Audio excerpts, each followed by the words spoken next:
오순절 절기 단락 1번, 우리가 여호와의 절기를 통해서 알 수 있는 것이 있습니다. 무엇일까요? 우리를 향한 구원의 전체 그림을 알 수 있습니다. 여러분들, 그 하나님의 절기 사이클을 통하여서 하나님은 우리의 구원이 시작되어지는 것을 알려주시며 우리의 구원이 완성되어지는 것을 말씀해 놓고 계신다. 구원이 시작되어졌다라고 했었을 때 단순히 예수야를 믿고 천국 간다라는 개념은 잘못된 개념이다. 신랑이신 그분을 만날 때까지 우리는 우리의 구원을 이루어가는 삶을 살아내어야 하는 것입니다. 그래서 절기를 통해서 우리는 무엇을 살아가야 합니까? 구원을 이루어가는 삶. 구원을 이루어가는 삶. 오순절의 인사는요, 히브리어 원어로 샤보트, 사메아. 이 사메아는 즐겁다라는 단어의 뜻이에요. 그래서 이 앞에 보게 되어지면 해피 샤보트이라고 나와 있잖아요. 우리 한번 선포해 보겠습니다. 해피 샤보트. 행복한 오순절 되십시오. 그렇다면 하나님은 오순절 날에 이스라엘 백성들과 맺었던 맹세의 내용은 무엇일까요? 출애굽기 20장 1절부터 17절까지 나와 있는 내용인 거예요. 이것을 한마디로 뭐라고 이야기합니까? 십계명이라고 이야기를 하죠. 신랑 하나님께서 신부 이스라엘과 결혼하기로 맹세하신 날이 언제입니까? 오순절이며 이날 신부 이스라엘에게 무엇을 주셨습니까? 결혼 서약서로 십계명을 주신 것입니다. 자, 보십시오. 유월절 어린 양의 피로 그들이 애굽에서 건져냄을 받게 되어졌죠. 그리고 나서 홍해 사건을 통해서 무교절을 경험하게 되어지고 초실절에 완벽하게 그곳에서 나오게 되어집니다. 그리고 하나님은 이스라엘 백성들과 무엇 하길 원하셨다? 결혼하시길 원하셨다. 그래서 49일의 시간들을 걷게 하시고 난 이후에 하나님이 그들을 시내 산으로 인도하였다. 시내 산에서 하나님이 그들에게 말씀, 언약을 주신 이유는 더 이상 너희들은 애굽에 의해 살아가는 자가 아니다. 이제 너희들은 새로운 하나님 나라의 백성이다. 이제 하나님의 말씀에 의해 살아가라. 할렐루야. 자, 우리가 옛사람은 십자가에 죽었습니다. 나는 다시 태어났습니다. 다시 태어난 우리는 이제 무엇에 의해 살아가야 합니까? 하나님의 말씀에 의해 살아가야 하는 것입니다. 왜? 우리는 천국 백성이기 때문에. 백성은 그 나라의 법에 의해 살아가야 하는 것이다. 그래서 하나님 나라의 법은 굉장히 고차원적인 것이고 굉장히 위대한 것입니다. 진리가 우리를 자유케 할지라 믿습니다. 진리를 지키며 진리를 따르는 사람들은요, 진정한 돈에서부터 자유를, 관계에서부터 자유를, 환경에서부터의 자유를 경험합니다. 할렐루야. 그래서 십계명을 히브리 언어로 갭투바라고 이야기하며 결혼 서약서라는 의미를 가지고 있습니다. 왜냐? 이사야 54장 5절의 말씀, 이는 너를 지으신 이가 내 남편이시리라. 이스라엘 백성들 보고 하나님은 뭐라고 얘기합니까? 너희는 나의 아내이다, 신부이다. 그리고 하나님은 이스라엘의 남편이다, 신랑이다. 그리고 예레미야 2장 2절에 내가 너를 위하여 내 청년 때의 인애와 내 신혼 때의 사랑을 기억하노니, 신혼 때 제가 말씀드렸죠. 광야의 생활은 신부의 관점으로 봤었을 때는 어느 때입니까? 신혼의 때다. 목사님, 광야가 신혼의 때라고요? 광야는 너무 힘들고 어려운 곳인데요. 세상의 정의는 떠나갈지어다. 신혼의 때가 언제입니까? 광야 같은 이 땅에서의 시간들인 거예요. 그러면 신혼이 끝나면 무엇이 시작되어집니까? 결혼 생활이 시작되어지겠죠. 진짜 결혼 생활하는 때가 언제입니까? 예수님께서 신랑으로 이 땅 가운데 오셔서 혼인잔치가 열리고 난 이후에 진짜 결혼 생활이 시작되어진다. 어디에서? 이 땅에서.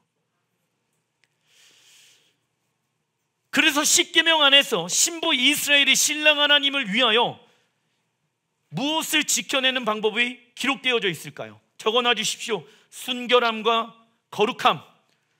십계명 안에는 신부 이스라엘이 신랑 하나님을 위하여 순결함과 거룩함을 지켜내는 방법이 기록되어져 있다. 그리고 이러한 일들은요, 단순히 이스라엘에게만 해당되어지는 말씀이 아니지요. 하나님은 예수와의 십자가를 통해 이방인 우리가 이스라엘 하나님의 나라에 접붙임을 받을 수 있도록 길을 열어주셨습니다. 수많은 성경의 구절들이 기록되어져 있습니다. 참고로 대표적인 예가 무엇입니까? 여러분들, 이스라엘, 원래 이스라엘은 누구를 상징합니까? 야곱을 상징하죠? 그 야곱이 누구와 결혼하게 되어집니까? 이방 여인 레아와 라헬과 결혼하게 되어져서 낳은 이 아이들이 12지파이죠? 그 12지파는 무엇에 의해 만들어졌습니까? 이스라엘이었던 야곱과 이방인이었던 레아와 라헬이 어떻게 되어집니까? 한 세 사람이 되어져서 누구를 낳게 되어집니까? 12지파의 아들들을 낳게 되어집니다. 무엇을 얘기할까요? 하나님은 원래부터 당신의 구원의 계획이 이스라엘 안으로 열방교회가 들어오길 원하셨다. 그런데 합법적으로 이스라엘 안에 들어오려면 그들의 죄가 사함을 받아야 되는 거예요. 그래서 예수님께서 우리를 열방교회가 이스라엘 안에 들어올 수 있도록 십자가에 죽으시고 부활하신 것입니다. 그리고 에베소서 2장에 보게 되어지면 그 허물을 예수님께서 허무시고 우리를 이스라엘로 초청하고 계신다.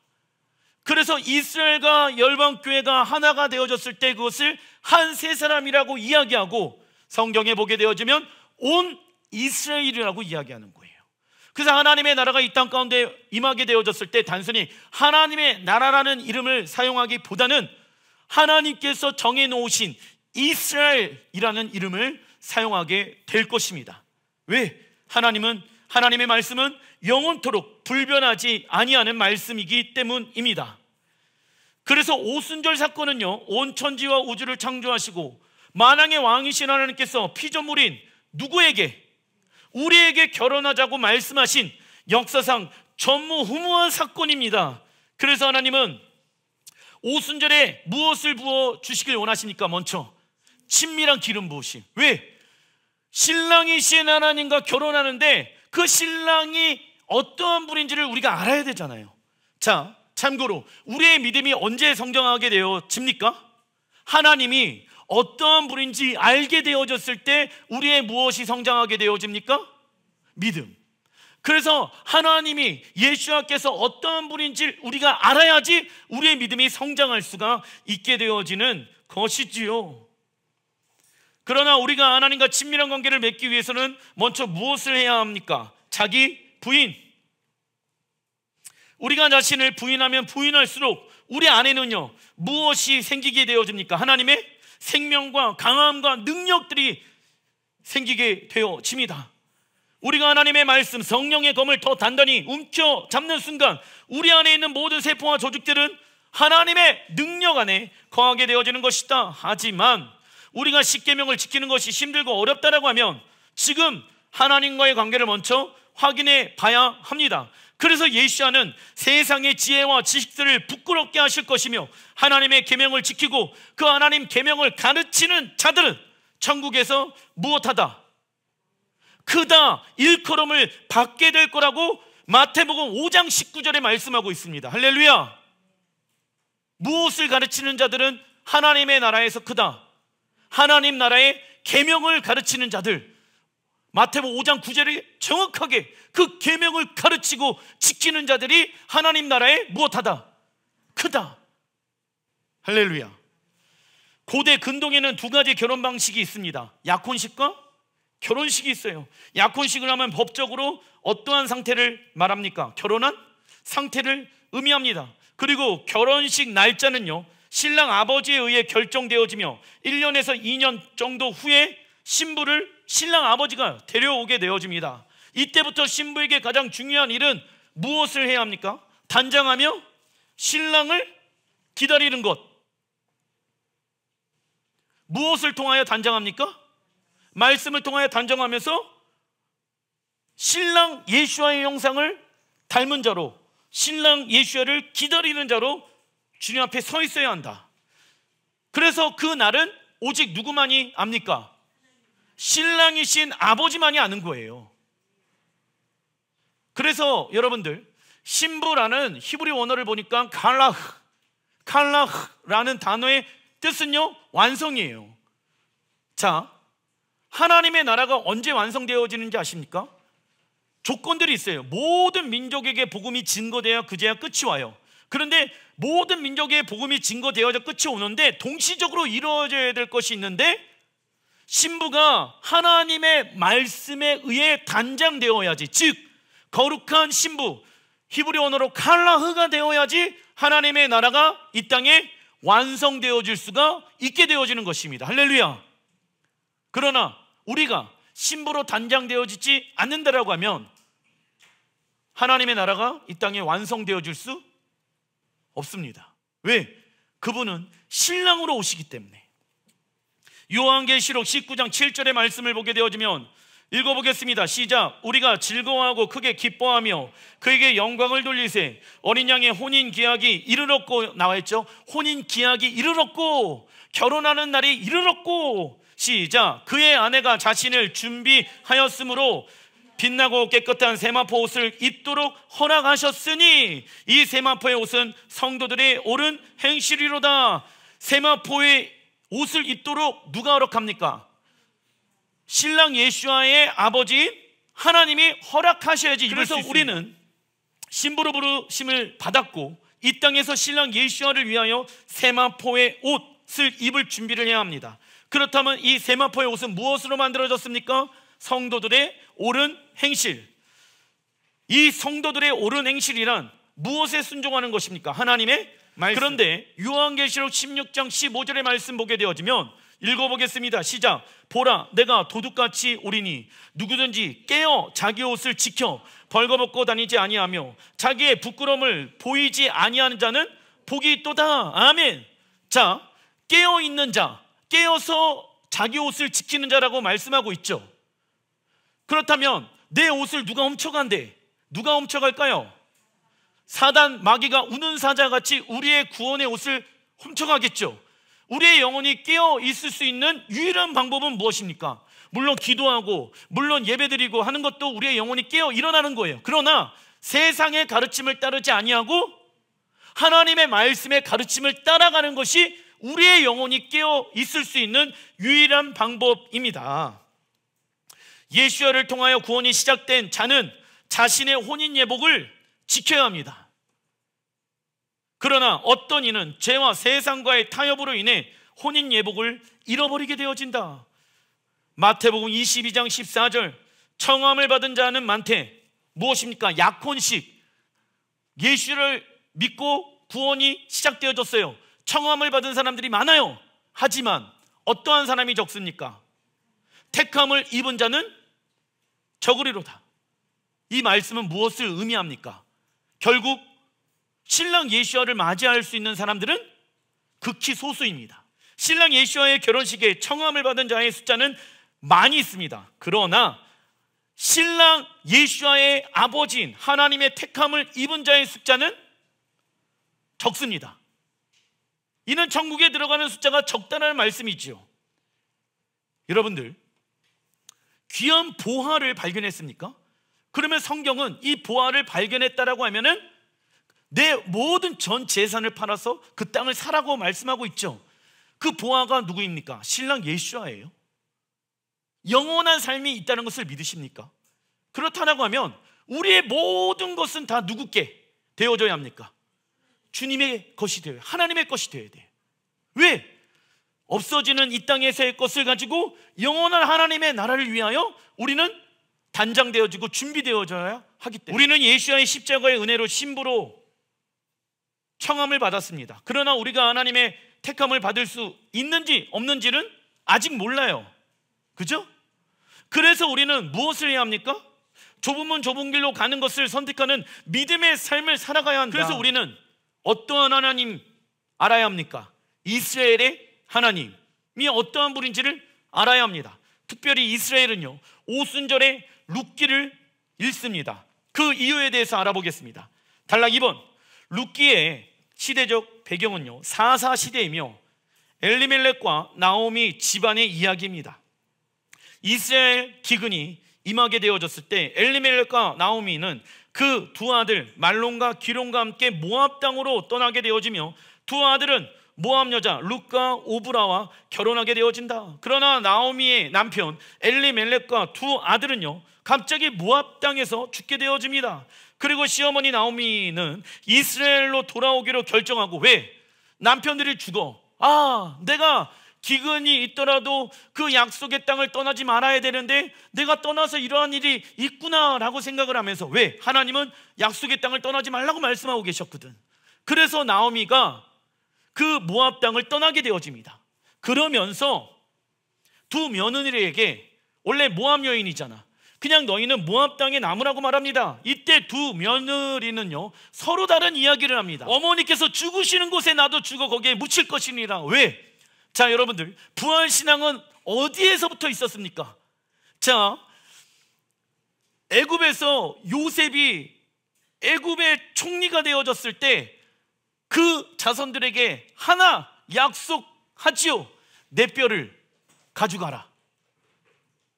내 뼈를 애굽에 묻히지 말고 내 뼈를 약속의 땅으로 가져가라. 왜요? 나는 그 약속의 땅에서 부활할 것을 믿기 때문에 메시아가 이 땅 가운데 오시게 되어졌을 때 우리는 무엇한다? 부활할 거라 믿습니다. 할렐루야. 만일 내가 죽는 일 외에 어머니를 떠나면 여호와께서 내게 벌을 내리시고 더 내리시기를 원하나이다 하는지라 내가 어머니를 섬기겠습니다. 룻의 히브리 언어의 뜻은 무엇입니까? 친구. 내가 나오미 이스라엘의 친구가 되어지겠습니다. 내가 떠나지 않겠습니다. 그런데 여러분들, 놀라운 것은 교회와 이스라엘이 어떻게 되어집니까? 분리되어져 버립니다. 나오미 둘째 며느리 오르바는요 시어머니에게 입맞추고 모압 땅에 남게 되어집니다. 그러나 첫째 며느리 룻은 시어머니 나오미를 붙잡게 되어지라. 붙쫓았더라. 히브리 언어로는 다바크, 뜻은요 접붙이다 뜻을 가지고 있습니다. 히브리어 다바크가 사용되어진 구절 있지요. 로마서 11장 17절. 또한 가지 얼마가 꺾였는데 돌 감람나무, 누구를 상징합니까? 이방인, 이방교회. 내가 그들 중에 접붙임, 히브리어로 다바크, 누구에게 접붙임을 받게 되어집니까? 참 감람나무 이스라엘 뿌리의 진액을 함께 받은 자가 되었은즉. 자, 이스라엘이 무엇이래요? 사도 바울이 뿌리의 진액이라고 하잖아요. 우리가 그 뿌리의 진액을 받잖아. 그러니까 우리의 믿음의 뿌리는 누가 되어야 합니까? 이스라엘 하나님. 그 이스라엘 하나님의 우리의 마음에 뿌리를 내려야 돼. 제가 얘기하는 게 아니라 사도 바울이 얘기하죠 지금. 그런데 문제가 뭐예요? 교회가 이스라엘의 하나님이 어떠한 분인지를 모른다는 게 문제라고.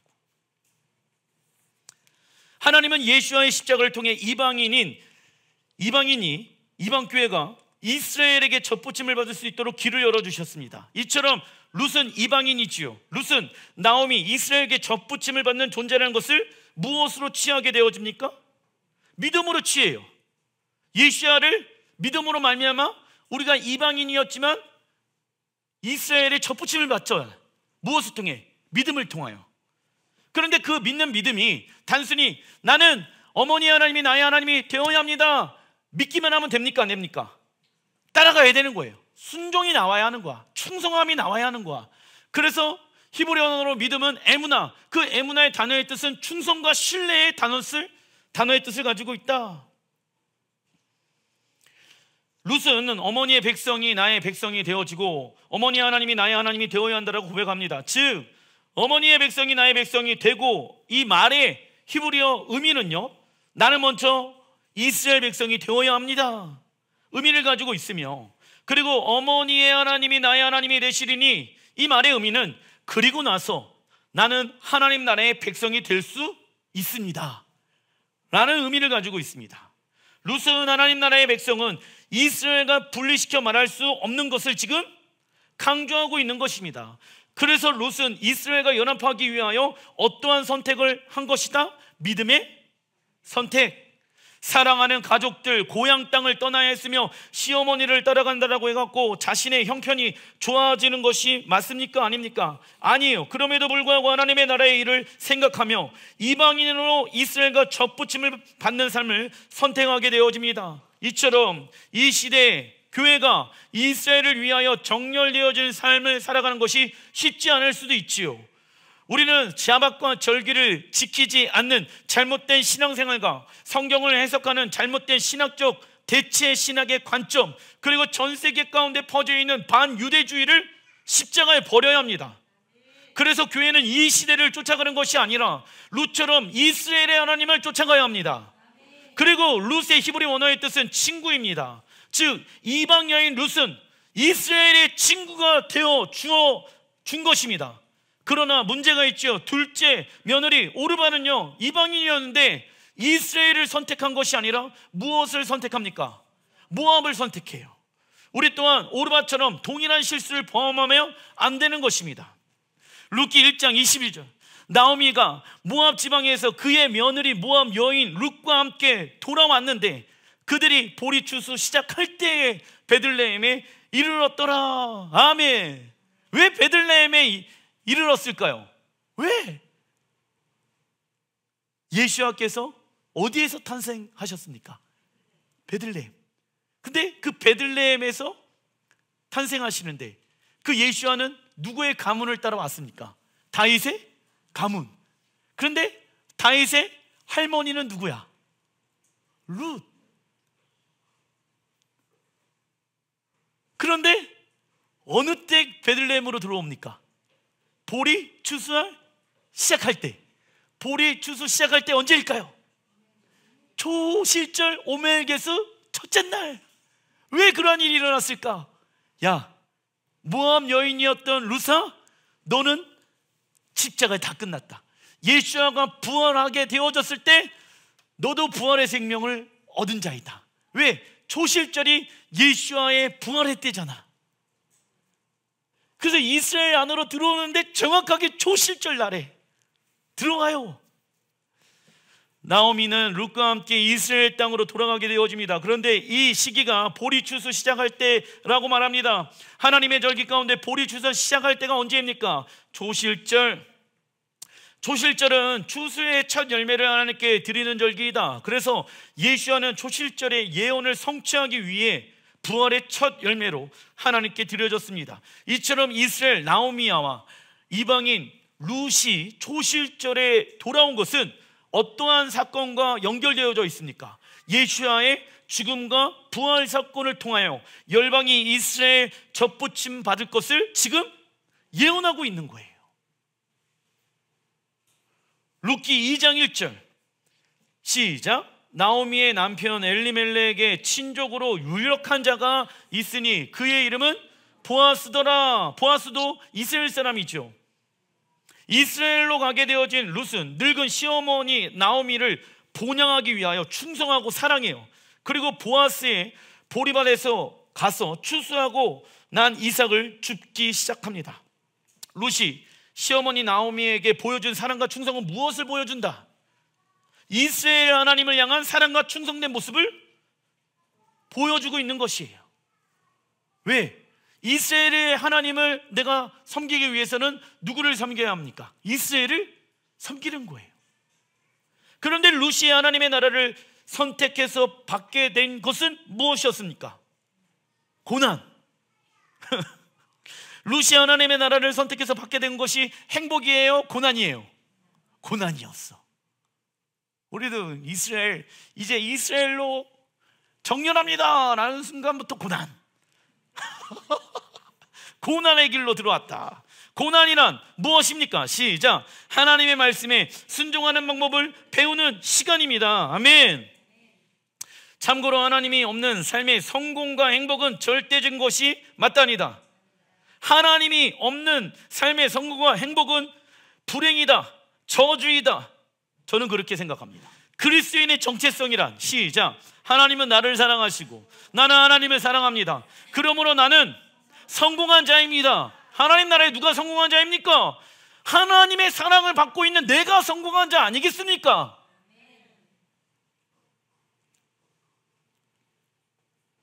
그래서 룻에게는 절대적인 하나님의 은혜가 필요했습니다. 그때 룻은 보아스를 만나게 되어지며 보아스는 룻을 향한 긍휼의 마음과 책임감과 사랑하는 마음을 가지고 있게 되어집니다. 결국 보아스는 룻을 책임지고 결혼하게 되어집니다. 그래서 보아스는 누구를 대표하는 인물이 되어질 수 있습니까? 메시아, 그의 이름은 예수아. 아멘. 이처럼 이방교회가 합법적으로 하나님의 나라 안으로 들어올 수 있게끔 도와주시는 분이 예수아이십니다. 아까 로마서 말씀 읽었죠. 그리고 에베소서 말씀 중간에 제가 말씀 이렇게 삽입해 놓은 그 모든 말씀들을 한번 집에 가서 찾아보십시오. 한 세 사람으로 하나님이 우리를 이스라엘로 초청하고 계시다는 것을 볼 수가 있을 것입니다. 그런데 룻에게 놀라운 일들이 일어나게 되어집니다. 2장 10절 시작. 룻이 엎드려 얼굴을 땅에 대고 절하며 그에게 이르되 나는 이방 여인이거늘 당신이 어찌하여 내게 은혜를 베푸시며 나를 돌보시나이까 하니. 자기가 이방 여인, 히브리 언어로 노크리아라고 이야기하고 있습니다. 룻은 원래 자신의 신분이 이방 여인이었다는 것을 절대 잊지 않고 있습니다. 이처럼 우리는 하나님 앞에 반역자이며 죽을 수밖에 없는 절대 절망적인 존재이며 죄인 중에 괴수였다는 것을 우리는 무엇하지 말아야 합니까? 잊지 말아야 합니다. 하나님의 은혜로 보배롭고 존귀한 자녀가 되어졌지만 나는 하나님 앞에서 어떠한 존재였다, 절대 절망인 존재였다라는 것을 우리는 잊지 말아야 합니다. 그런데 어떤 사람들은 돈이 좀 있고 환경이 좀 좋고 그래서 나는 절망이라고 생각하지 아니하는 사람들이 있어요. 절망입니다. 왜요? 죽음의 문제를 우리는 어느 누구도 해결할 수 없기 때문이지요. 그래야 내가 절대 절망인 존재라는 것을 알아야 절대 희망인 누구를 붙잡을 수가 있습니까? 하나님 예수와를 붙잡을 수가 있는 거예요. 룻기 2장 13절 룻이 이르되 내 주여 내가 당신께 은혜 입기를 원하나이다. 나는 당신의 하녀 중에 하나와 같이 못하오나. 아까 이방 여인이라고 얘기하고 있잖아요. 그런데 이제 신분이 상승이 되어진 거야. 이방 여인이었어. 하지만 이제 보아스의 하녀가 되어지는 거야. 멤버십으로 초대를 받은 것이죠. 당신이 이 하녀를 위로하시고 마음을 기쁘게 하는 말씀을 하셨나이다 하니라. 주인의 위로를 받고 주인의 위로를 통하여 마음이 기쁘게 되어져. 4장 10절 또 말론의 아내 모압 여인 룻을 사서 나의 무엇으로 맞이합니까? 아내로 맞이합니다. 히브리 언어로 이샤. 신분의 상승. 자, 예수와를 통해서 우리가 구원이 되어졌죠. 우리는 그분의 종이 되어졌고 그분은 우리의 왕이 되어주셨습니다. 할렐루야. 그러나 하나님은요 그 관계에만 있게 하지 아니하시고 우리를 하나님의 무엇으로? 자녀로 만들어 놓으셨고 그 아버지와 자녀의 관계 안에만 또 머물러 있는 것이 아니라 신랑과 신부의 관계로 우리의 신분을 계속 무엇하게 하신다? 상승시킨다고. 그래도 또 놀라운 일이 어디에 있는지 아십니까? 4장 17절 그의 이웃 여인들이 그에게 이름을 지어주되 나오미에게 아들이 태어났다 하여 그의 이름을 오벳이라 하였는데 그는 다윗의 아버지인 이새의 아버지였더라. 아멘. 왕의 계보를 이어가는 자로 이 룻이 신분 상승한 거야. 그래서 우리는 예수아가 이 땅 가운데 오시게 되어졌을 때 어떤 사람은 한 골, 어떤 사람은 5골, 어떤 사람은 10골을 통치하고 다스리게 되어질 것이죠. 그러니까 그분은 우리의 왕이시고 우리는 그분의 종인데 이 관계에만 머물러 있는 것이 아니라 아버지와 자녀의 관계, 친구와 친구의 관계, 신랑과 신부의 관계, 그리고 그 안에만 머물러 있는 것이 아니라 너가 나의 대리인이 되어져서 1골, 5골, 10골을 통치하고 다스려라. 이방 교회가 나오미 이스라엘에게 접붙이는 사건을 통하여서, 즉 예수를 믿는 사건을 통하여서 이 하나님과의 관계, 우리의 신분의 상승이 확장되어지는 것을 예언하고 있는 거예요. 지금 룻은 이스라엘 하나님의 은혜로 이방 여인에서 이스라엘 백성으로 변화되어졌고 보아스의 아내가 되어졌습니다. 그리고 다윗의 할머니가 되어서 믿음의 조상 계보 안으로 들어가게 되어지며 다윗의 계보를 통해 예수와께서 이 땅에 초림하시게 되어집니다. 이처럼 하나님은 우리와의 관계를 주인과 종의 관계, 아버지와 자녀의 관계, 신랑과 신부의 관계로 초청하고 계시죠. 그리고 우리는 천년왕국 시대가 시작되어질 때 온 이스라엘과 함께 약속의 땅을 기업으로 물려받을 것이며 하나님의 나라를 다스리는 무엇으로? 왕으로 부르심을 받을 것입니다. 아멘. 그리고 이방인 룻과 유대인 보아스와 결혼하는 시점이 언제예요? 오순절. 왜? 신랑 하나님께서 신부인 이스라엘에게 결혼하자고 서약서를 준 날이 언제입니까? 오순절. 이 날이 딱딱딱 들어맞는 거야. 그래서 오순절은요, 여러분들, 교회에서 성령님이 불로임하고 방언 터지고 능력 나타나는 것도 물론 있지만 오순절은 무엇의 회복에 대한 말씀입니까? 이스라엘과 이방 교회가 한 세 사람으로 회복되어지는 말씀, 그리고 신랑이신 하나님과 신부인 우리가 결혼하자라는 그 말씀인 거예요. 그래서 오순절에 또 다른 이름 적어놔 주십시오. 추수의 명절, 히브리 언어로 학 가치르, 추수의 명절입니다. 우리는 오순절에 하나님의 공급하심을 묵상해 봐야 합니다. 하나님은 우리에게 풍성한 삶을 공급해 주시길 원하시며 철따라 비를 주시길 원하십니다. 그런데 비가 많이 와도 문제이고 적게 와도 문제입니다. 하지만 우리가 하나님의 말씀에 순종할 때 하나님은 우리에게 어떠한 비를, 적당한 비를 철을 따라 내려준다라고 말씀하십니다. 즉 흉년과 풍년은 누구의 손에 달려 있는 것입니까? 하나님 손에 달려 있는 것입니다. 이때 우리가 해야 할 것은 우리의 마음의 밭을 어떠한 땅으로 바꾸어 놓아야 합니까?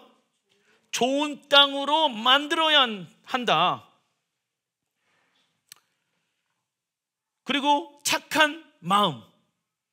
여러분들, 착하고 좋은 마음이 성경에 나와 있는데 착한 마음은 헬라 원어로 칼로스, 뜻은요 무엇을 말합니까? 삶의 올바른 목적. 너 삶의 올바른 목적이 뭐냐? 목사님, 저는요 돈 엄청나게 버는 거예요. 그건 삶의 목적이라고 얘기할 수가 없어요. 왜? 없어지는 거잖아.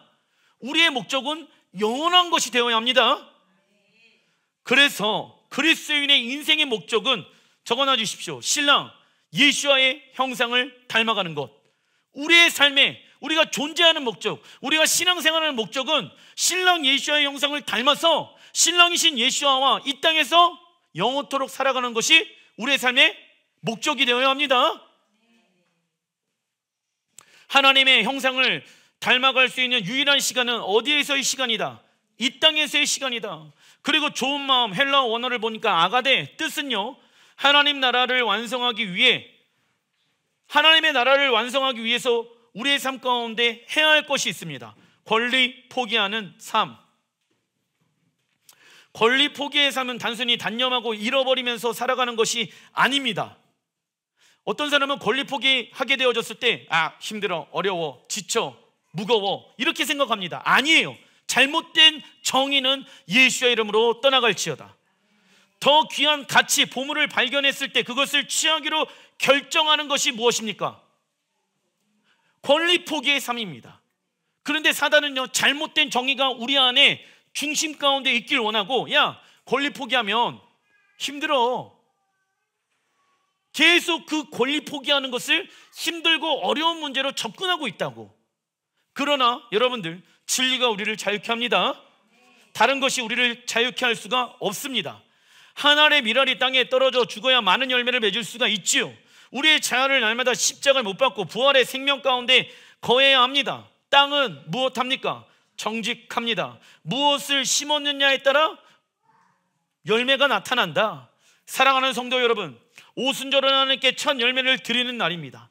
성령의 열매는 무엇을 의미합니까? 하나님의 성품을 의미하며, 성령의 열매는 하나님과 인격적인 관계를 통해서 맺을 수가 있는 것이죠.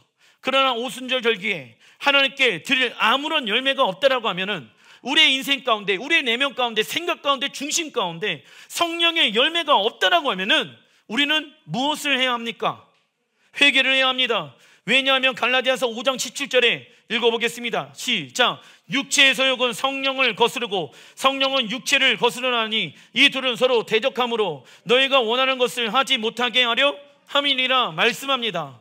성령의 열매가 없는 이유가 무엇인지 우리의 삶을 자세히 살펴보아야 하는 시간인 것입니다. 기도하겠습니다.